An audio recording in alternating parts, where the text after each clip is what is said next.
Assalomu alaykum, hurmatli televizor ko'rguvchilar, qadrli do'stlar.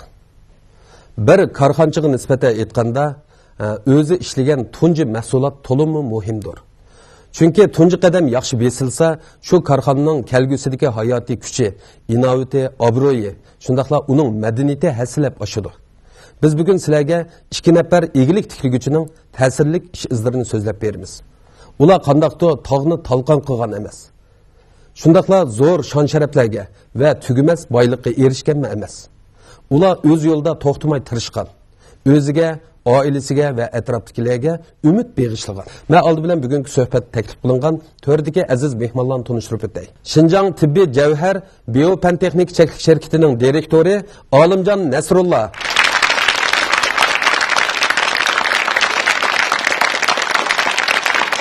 Shinjang Moliya iqtisod universitetining iqtisod fanlari doktori Sulaymon Islom.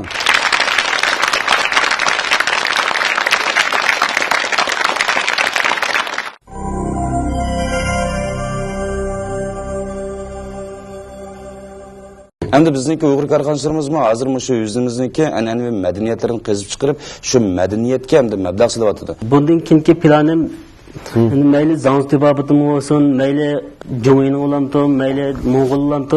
Qandaylikin tibobat olsa hammani o'rganish.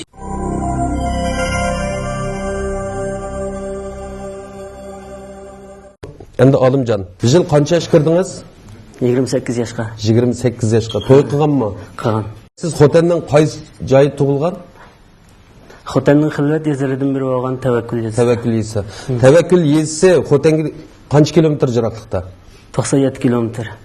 Endi shu yurtning umum jug'rafiyalik sharoiti qandaroq? Yurtning to'rt atrofi takmakan qumliqlari. Tavakkul shu takmakan qumliqininki o'tirishga joylashgan bir bo'stonliq. Xotan dehqonlarni hammadan bilamiz mehnatkash. Ularda tiyuqlarga nisbatan qanday bir alaydilik var? Xotanning o'zi asli tibobat makoni, ya'ni tibobat beshigi. Sog'lomlikqa bo'lgan ko'z qarashi hamma kishilarningki oilasida zukon tegish, qo'sqa og'rish, tish og'rish degandek kasalliklarning o'zgimi doktorxonaga bormay turib, oilada ba'zi bir xil o'simliklarni qaynatish orqali yoki ba'zi naslda yash orqali kasallik qarashtira oladi.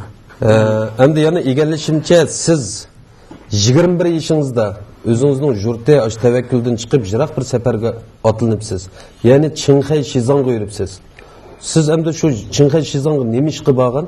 Menda shu tibobatga bo'lgan hirismanligimda Xotan diyori tibobatning beshigi o'g'achqa men shu beshikningizda tarbiyalanib cho'ng'an bo'lg'achqa Uyg'ur tibobatidan boshqa tibobat qandaroqdir? Boshqa tibobatningki qandaroq aloyiligi bordi degan bunda bir xil ang shakllandi-da menda. Bir kun olsam bir do'stim bir Tibet zanzurluğunun gibini qilib keldi. Onun keyin ma'lum alaylikni sezildi, men unga bir xil qiziqish paydo bo'ldi. Shu qiziqish bilan safarga otlandim. Siz Shizongdagi Tibet tibib Bug'artaydan tomo tutish, kasallik diagnoz ko'rish, kasal ko'rish, undan keyin dori buyurish, dorilarni turga ayirishgacha shu bir qancha halqalarni o'rganibsiz. Balkim bu sizning keyingi ishlaringizga mushg'ul o'rganish aktiv ta'sir ko'rsatdi deyman. Shizong tarafininki o'rgatish ishlari ham doğru o'simliklarningki ma'lum alayidlikninki o'zininki bir xil alayidligi gavlangan ekanda unda. Unda bo'lgan chaqda men dastlabda o'rganganimning o'zi kasal ko'rish, diagnoz qo'yish, dori yasash va kasalga dorini buyurish yasagan dorini. Yana shu o'simlikning o'zini qanday biriktirgan chaqda dori bo'lib kasalga shifo bo'lganligini o'rgandim. O'rgangandan keyin men shu o'rgangan bilimimning o'zini Shinjongga chiqib, bizning yurtga kelgan vaqtida ishki bilimningki orliqidagi ba'zi bir bo'shliqni to'ldirdim. Atrofninki ba'zi bir xil alayidliklarni ekilib, Uyg'ur tibobatininkini qo'shib, ikkisini birlashtirib xalqimga sundim. Sulaymon apandim, bizning nurg'un kishilarda qarasak, mushu savdogar degan hukm bilan korxonchini o'zaro aralashtirib qo'ydigan xohish bor ekan.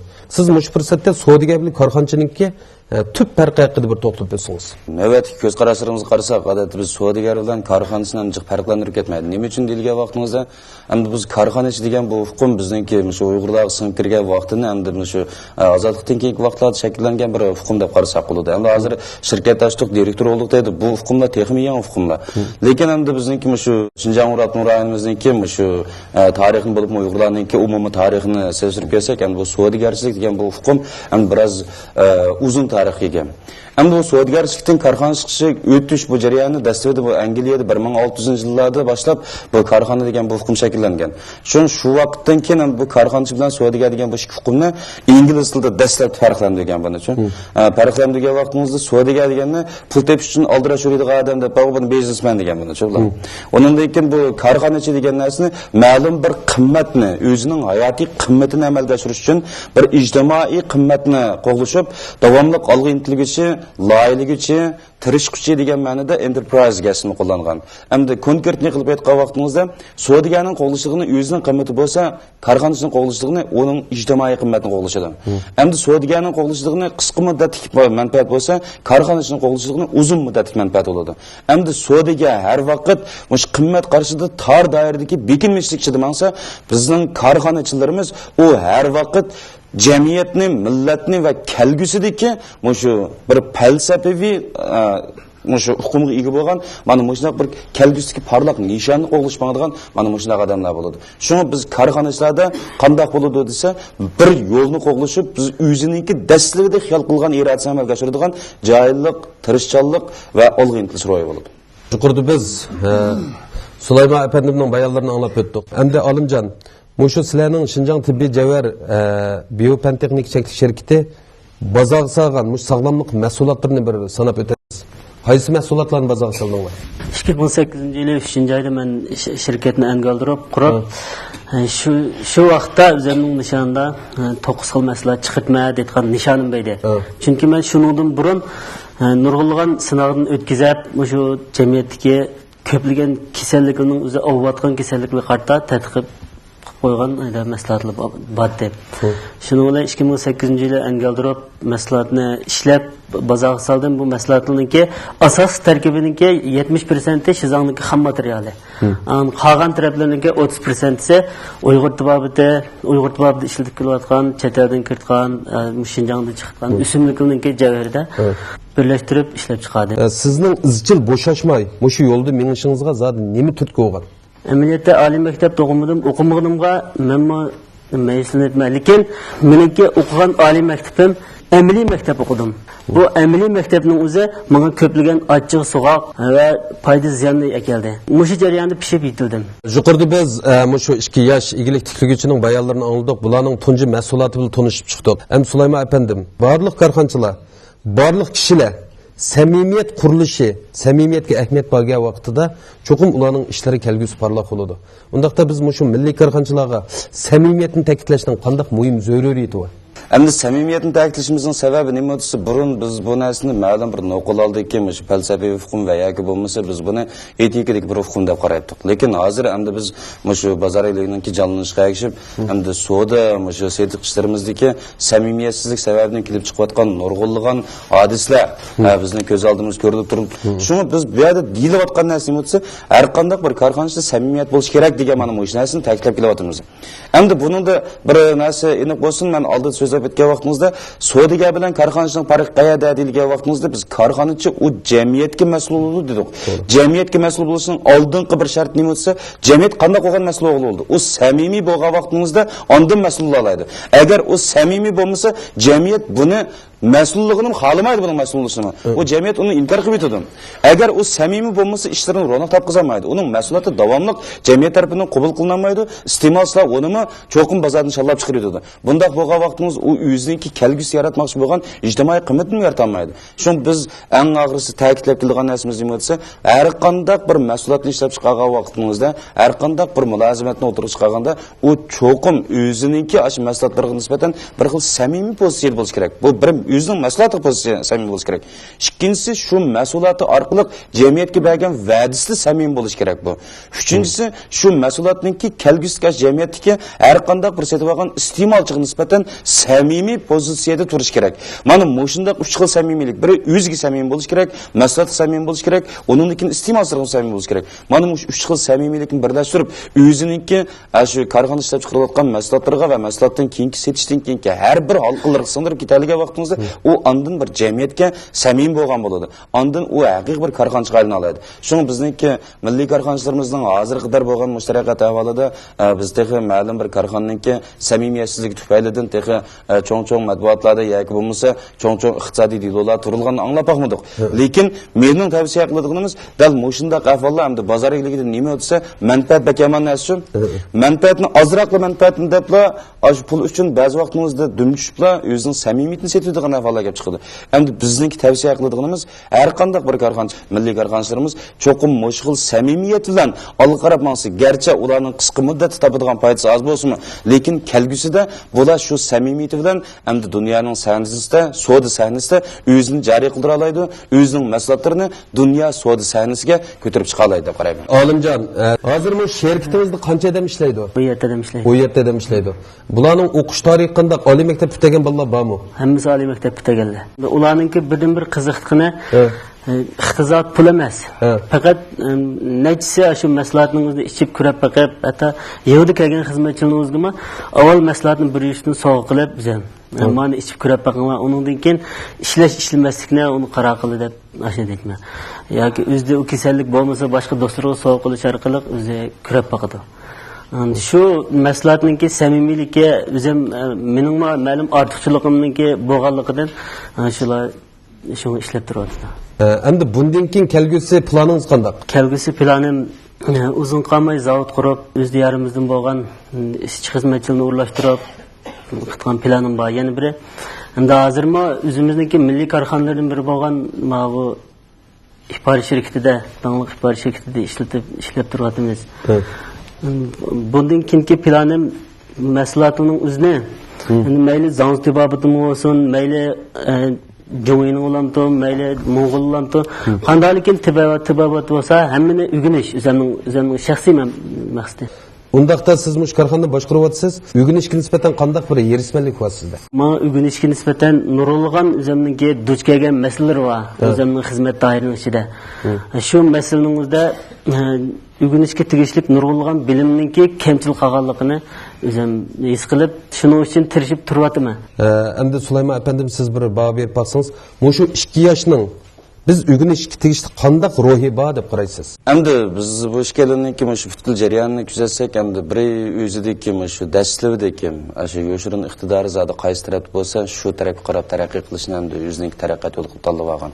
Chunki odamningki umri intayin chekli bo'ladi. Garchi biz 60 yil, 100 yil umr ko'rdi deb qarasakmi, 60 yil umr ko'rgan odamningki 28 yil uxlab ketadi dedi. Uyqu bilan tugaydi uniki. To'g'ri. Qilib qolgan amaliy xizmat qilgan vaqt 4 yillik bo'lmaydi deymiz agar yil bo'yicha hisoblab kelgan vaqtimizda. Endi biz mana mushuna cheklik vaqtning o'zida cho'qim o'zidagi yoshirin iqtidorni burun bayqisa, u cho'qim shu yoshirin iqtidorni qizib chiqib, uni endi biz belgilik qimmat yaratish uchun xizmat qildirish biz endi hozirgi shu davrimizda talab qilayotgan muhim yo'nalish deb qaraymiz. Endi shu nuqtaga yetgan vaqtimizda biz bularni o'zining yoshirin iqtidorini bayqagan vaqtimizda shu yoshirin iqtidorini joriy qildirilgan yo'nalish bo'yicha uzluksiz izdinish va o'qish ro'yi bo'lishi menimcha bo'lgan vaqtimizda biz eng qabul qilish arziydigan bir ro'y. Endi ikkinchi bir xil nima deyilgan vaqtimizda bular har vaqt shu kasbiy shu iqtisodiy qimmatni to'plash jarayonida har bir qatim yiqilib tushgan vaqtimiz yiqilib tushgan o'rindan yana olg'a qarab ilgarilab mangdi. Masalan, har bir qiyinchilik duch kelgan vaqtimizda hargizim bu qiyinchilikdan peshoyab ketib tushib ketmasdan balki davomli ilgarilab mangdi. Demak, olg'a ilgirlash, joylarga tirishish. Mana mushundaq endi mushundaq bir xil alaylikni endi bizningki hozirgi shu yoshlarimizga biz alay tavsiya qilamiz. Endi shu hozirgi yoshlarimiz bulardan o'rganadigan narsa bo'lsa, biz mayli egilik tiklaydi va yoki boshqa bir sohada tutib chiqaydi, shu sohaga bo'lgan qizg'in ishtiyoq bilan, joyillik bilan tirishish, kelgusida ash nishon cho'qim yetma deydigan mana mushundaq bir ruhni o'rganish menimcha bo'lganda eng muhim deb qarayman. Shu ikki egilik tiklaguvchininki hikoyasidan biz an'anaga rayon xosligi bo'lgan an'anaga madaniyatga mablag' selishninki bir xil ulgusini yoki yangicha yo'lini bilgandek bo'ldik. Demak, endi mush korxonchilar an'anaga madaniyatga mablag' selishda, afzal kasblarga mablag' selishda nimalar ko'proq diqqat qilish kerak deb qaraysiz? Endi mohiyati nima desa, dunyoninkida eng bozor bo'ladigan bir xil madaniyatni bozorga aylantiramiz biz. Mayli bizning ketiz tomoqxonamiz KFC bo'lsin, hozir Kentucky deydi, Kentucky bo'lsin. va yoki bo'lmasa bizniki McDonald bo'lsin, bu yemeklik sohasimizga shu restoran sohasi. Ya va yoki bo'lmasa bizning Amerikaning ko'rayotgan kinolarimiz bo'lsin, va yoki bo'lmasa har bir Fransiyaning loyihagan kiyim-kechaklari bo'lsin, hammasi amaliyotda shu rayonlarningki madaniyat alohidligini asos qilib turib, shu madaniyatni bozorga silish orqali shu madaniyatni pul topqizadi. Endi bizniki Uyg'ur korxonachilarimizmi hozir shu o'zimizniki an'anaviy madaniyatlarni qazib chiqarib, shu madaniyatga endi mablag' silyapti. Endi madaniyat mablag' solgan vaqtimizda biz madaniyatning ba'zi xosligiga bo'ladi. Endi biz bax xoslikni qo'g'lashib ketgan vaqtimizda biz bozor etish dairasiga kelgan vaqtimizda biz cheklimga uchrab qolamiz. Endi biz hamma madaniyatlarning o'rtoqligi ichida qanday qilib turib, shu o'rtoq madaniyatga mos keladigan va yoki uni olg'a intiltiradigan mana bu xos madaniyatlarni qazib chiqish intayin muhim. Masalan, aytaylik, atganlik nashlik dedik. Endi biz bu Uyg'urlarda an'anaviy nashlik odatlarimiz bor. Endi shu nashlik odatlarimizning ichidagi yaxshi bo'lgan taraflarini mujassamlashtirib turib, undan keyin buni biz mushbozaq solgan bo'lsak, endi bu nashlikniki yaxshi taraflarini biz boshqa millatlarniki, boshqa rayonlarniki mushtasini singdirib kirsak bo'ladi berdim. Shu endi biz hozir shu Uyg'ur korxonachilari bizning an'anamizga, madaniyatimizga mablag' solamiz degan vaqtimizda bular amaliyotda haqiqiy korxonachilardagi o o'zi uchun emas, balki jamiyat uchun deydigan. Ya'ni mundaqcha aytganda, korxonachi eng oxirisida nimaga aylanib ketadi desa, u shu bolasining dadisi bo'lmay qoladi bu. Ayolining yo'ldoshi yoki erining yo'ldoshi bo'lib ketmaydi bu. Ikkisi bo'lmaydi bu. Bu bir uyning olmaydi, bu bir jamiyatning adamiga aylanib ketadi bu korxonachi. Demak, bu jamiyatga aylanib ketgandan keyin u o'zi vakillik qilayotgan ash millatning, ash rayonning, ashadagi bir jamiyatningki madaniyatini eng oxirisi qizib chiqib, shuni bir bozorga soladigan odamga aylandi. Shunga bizning Uyg'ur korxonachilarimiz hozir mana mush nuqtadan to'nib yetilgan bo'lg'achqa bizning kiyim-kechaklarimizni madaniyat izlanlarini aks ettirishga boshladi. Bizningki shu hozirgi yemak-ichmak odatlarimizda madaniyat izlanlarimiz aks etishga boshladi. Endi bizningki masalan Uyg'ur tibobatiga vaqtimizda mush kechal ko'rishni iborat mana bu xilliqi duriniki shiltish doirasini kengaytdi. Uyg'ur tibobatining madaniyat alohidligini qanday qildi? Beytdi. Yana bir tarafdan Uyg'ur madaniyatiningki mush kechal davolashga, bu kechal davolash madaniyatini yana bir baldaq yuqori ko'tardi. Shunga korxonachilarimiz agar mush madaniyat sohasiga mablag' solgan vaqtimizda bizning madaniyatimiz mangu julalang'isi, shundaqli kelgusida mush xalqimiz orasida emas, butkul dunyo miqyosida o'zininki parlaq nurini yo'rtqizsin.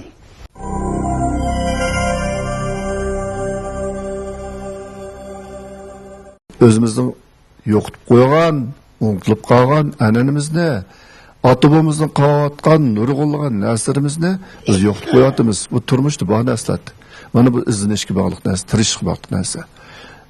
Men ikki korxonchiga, bundan keyingi taraqqiyotiga, ularningki davomli tirishiga, qaror yuzlanishiga tilakdosh bildiraman. Qadiminglardan haqiqiy qizilgullarning unishini chin ko'nglimdan umid qilaman.